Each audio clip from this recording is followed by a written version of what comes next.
week 15 of the fantasy football season. Here's a few tight ends I have as sleeper options this week. The first guy, Seale Jones, with the Washington football team. So last week I mentioned him as a sleeper option, and he totally busted out versus the Dallas Cowboys, doing nothing in that ball game. So I'm going to try you one more time here and hope he has a decent game.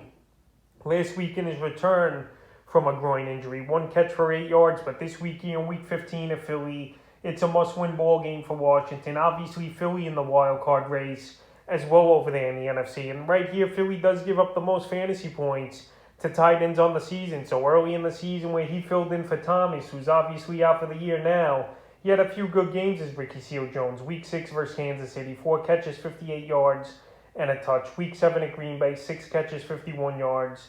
And then before Thomas came back, he had a 2-catch, 12-yard game at Denver. So this week here, I think he bounces back. He's a big 6'8" targeted tight end, and obviously red zone target is Seale Jones. And this Washington football team has to get back on track, and Terry McLaurin might not even play in this one as well. So right here, he might get more targets, he might get more looks, and he's available in 83% of fantasy weeks. So I have him as a sleeper option this week. The next tight end is Brevan of the Houston Texans. I've spoken about Jordan a few times this season here as a waiver wire pickup, and he's only been added in 1% of fantasy leagues, and he's still available in 98% of leagues here as Jordan. So the last few weeks here, he's actually putting up numbers and a Davis Mills favorite right now. Week 12 versus the Jets, 3 catches, 23 yards, a touchdown. Week 13 versus the Colts, 2 catches, 7 yards. And then last week in week 14 versus the Seahawks, he had a good one, 4 catches, 26 yards, and he found the end zone. So right now, the last few games here, he's getting anywhere from 5 to 7 targets.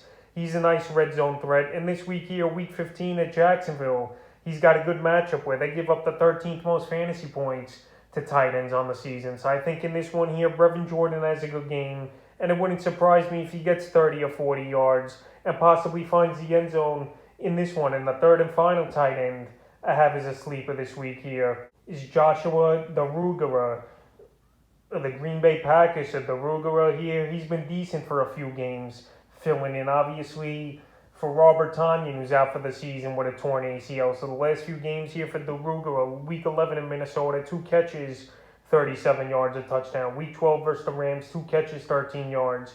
And week 14 versus the Bears, 3 catches, 44 yards. So right here, week 15, great matchup with the Baltimore Ravens that give up the 3rd most fantasy points to tight ends on the season. So I think DeRugara here can make a few plays. Pretty athletic tight end, and him and Rodgers are building a decent rapport over the last few weeks, and he's available in 100% of fantasy leagues. So that's a few tight ends I have as sleeper options here for week 15 of the fantasy football season.